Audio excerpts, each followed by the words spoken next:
की इस निर्दय निर्णय का और इस गैर जिम्मेवारिता का विरोध करने के लिए गांधी आज इन विस्थापितों के साथ चलते होते, ये उनकी दूसरी दांडी यात्रा होती। नमस्कार, मैं हूं सफदर रिजवी।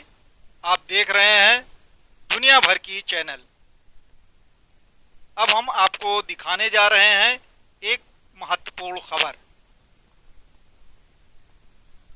महात्मा गांधी अगर होते तो मौजूदा सरकार के विरोध में दूसरी दांडी यात्रा शुरू करते और सत्याग्रह आंदोलन शुरू करते।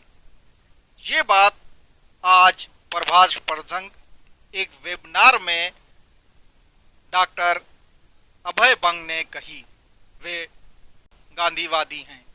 उन्होंने निडर और निर्भीक विचार रखते हुए उन्होंने कहा कि अगर गांधी होते तो वो जो गरीबों के खिलाफ कार्रवाइयाँ की गईं, जो पलायन के दौरान गलत निर्णय किए गए और जो लोग भुखमरी के शिकार हुए और जो चिकित्सा अपनाई गई, इन सब के विरोध में उठ खड़े होते। वो ज़्यादा से ज़्यादा गांवों की तरफ जाते और लोगों की मदद करने के लिए प्राकृतिक चिकित्सा का उपयोग करते। 9 सूत्रीय कार्यक्रम पेश करते हुए क्या क्या कहा, सुनिए उन्हीं की आवाज में। और संकट काल में जो अक्सर राह दिखा सके, ऐसे महानायक की कमी है। पूरे विश्व में ही तो ऐसे समय राजनैतिक और नैतिक दोनों तरह से नेतृत्व दे सके, ऐसा कोई नजर नहीं आता। गांधी के सामने अगर ये चुनौती खड़ी होती जो आज हमारे सामने है, तो उन्होंने क्या किया होता? गांधी को तो सीधा सवाल नहीं पूछ सकते हैं, इसका जवाब हम कहाँ ढूंढे? गांधी के जीवन में ही ढूंढना पड़ेगा। ऐसी स्वास्थ्य सेवा जो गांव के देहातों में, भारत के 5-6 लाख देहातों में उपलब्ध हो सके, सस्ती हो, सभी को उपलब्ध हो, जो डॉक्टर और अस्पतालों पे निर्भर न करे, ऐसी स्वास्थ्य व्यवस्था वो चाहते थे।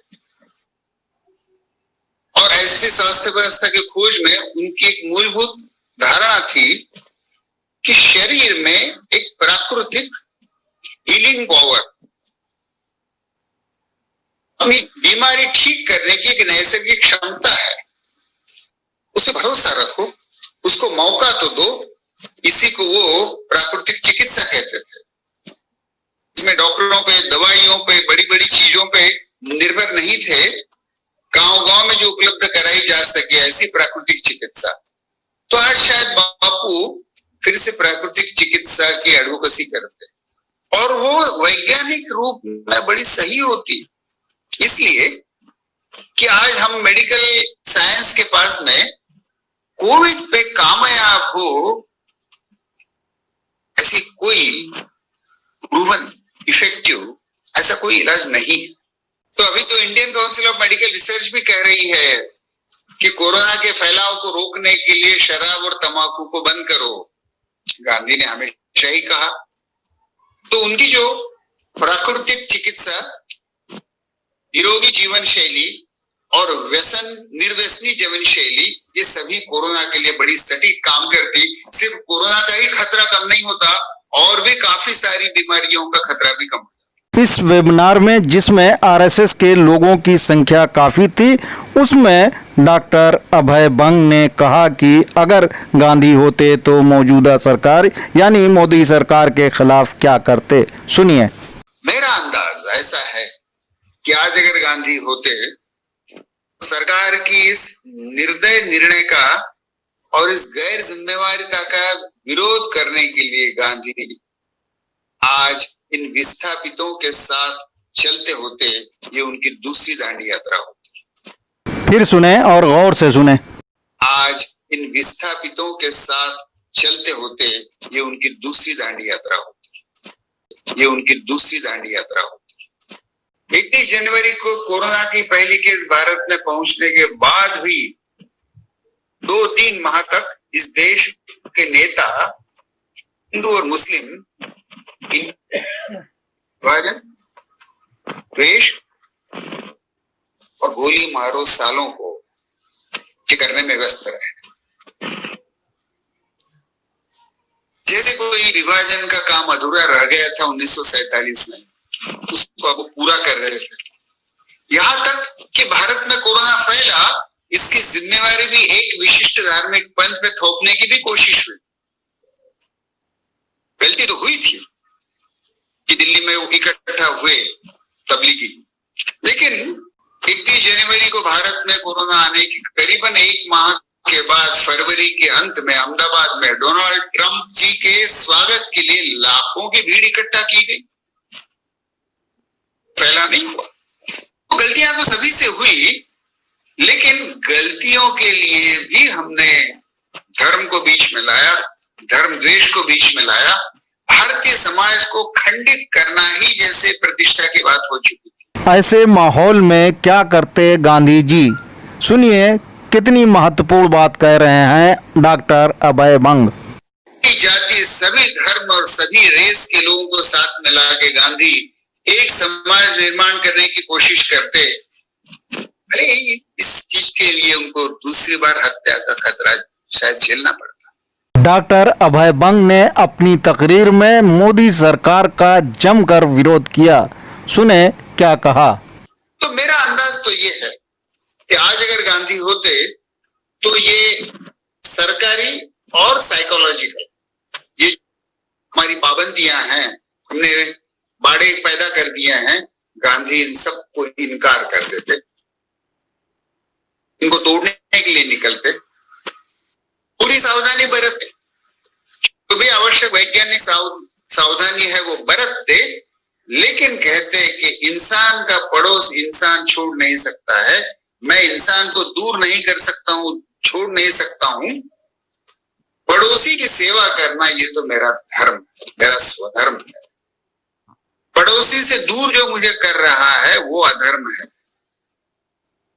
तो गांधी स्वास्थ्य के लिए आवश्यक सभी प्रिकॉशन लेते हुए भी लेकिन पड़ोसी की सेवा में लग जाते, उससे दूर रहना स्वीकार नहीं करते, जरूरत पड़े तो इससे कानून तोड़ने के लिए वो सत्याग्रह भी शुरू कर देते। उन्होंने अपनी स्पीच में ट्रंप और दूसरे शासकों जिनमें मोदी भी शामिल हैं, इनको भी झूठा बताया और बताया कि ये सत्य स्वीकार नहीं करते, गलतियां करने के बाद भी गलती नहीं मानते। सुने उनके विचार। गलती गुनाह नहीं है, लेकिन गलतियों का स्वीकार न करना।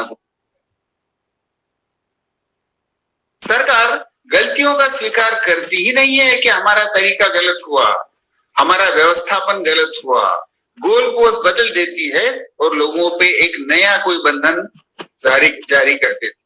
गांधी अगर होते तो क्या करें? 1920 में असहकार आंदोलन शुरू किया। भारत की जनता अहिंसक आंदोलन के लिए तैयार है, ऐसी उनकी मान्यता थी, इसलिए ब्रिटिशों के खिलाफ उन्होंने अहिंसक आंदोलन छेड़ा। लेकिन जब चौरी चौरा की घटना हुई, उनको एहसास हुआ कि नहीं, भारतीय जनता अहिंसक आंदोलन के लिए तैयार नहीं है, तो गांधी ने गोलपोस्ट नहीं बदली। गांधी ने कहा कि ये मेरी हिमालयन ब्लंडर हुई। हिमालय जैसी जो गलती हुई उसको गांधी अपनी ही गलती को हिमालयन ब्लंडर कह रहा है कि मेरी गलती हुई कि भारतीय जनता हिंसा के लिए तैयार है, ऐसा मैंने समझा और आंदोलन वापिस लिया। सारी दुनिया मेरे खिलाफ चली जाए तो हर्ज नहीं है, लेकिन मेरी गलती हुई है, मैं आंदोलन वापस ले रहा हूं। आज कोरोना के खिलाफ जो लड़ाई हो रही है, वर्ल्ड हेल्थ ऑर्गेनाइजेशन हो या डोनाल्ड ट्रंप हो या भारत की सरकार हो या राज्य सरकार हो या शहरों का व्यवस्थापन हो, किसमें ये हिम्मत है कि वो कहे, ये स्वीकार करे कि हमारी गलती हुई, असफल हुए। गांधी अगर होते तो इस सत्य का ऐलान करते हैं कि मेरा तरीका गलत हुआ, मेरा अंदाज गलत हुआ। उन्होंने जनता से सच बोला होता। और आश्चर्य ये कि जब वो जनता को कहते कि मेरी हिमालयन ब्लंडर हुई, मेरी गलती हुई, तो जनता उन पर और भी ज्यादा भरोसा करती। ताकत सत्य की होती है और गांधी की ताकत सत्य से आती है। गलती स्वीकार करना ये गांधी का छठा कार्यक्रम होता। बहरहाल तकरीबन 1 घंटे की तकरीर में डॉक्टर अभय बंग ने आरएसएस के लोगों को झकझोर दिया और मौजूदा सरकार यानी मोदी सरकार के खिलाफ, उनकी नीतियों के खिलाफ जमकर बोला। हालांकि बीच बीच में कनेक्शन भी खराब हुआ और आवाज़ में भी बाधा आई, लेकिन उन्होंने अपनी तकरीर जारी रखी और मौजूदा सरकार को कोसने में कोई कसर बाकी नहीं रखी।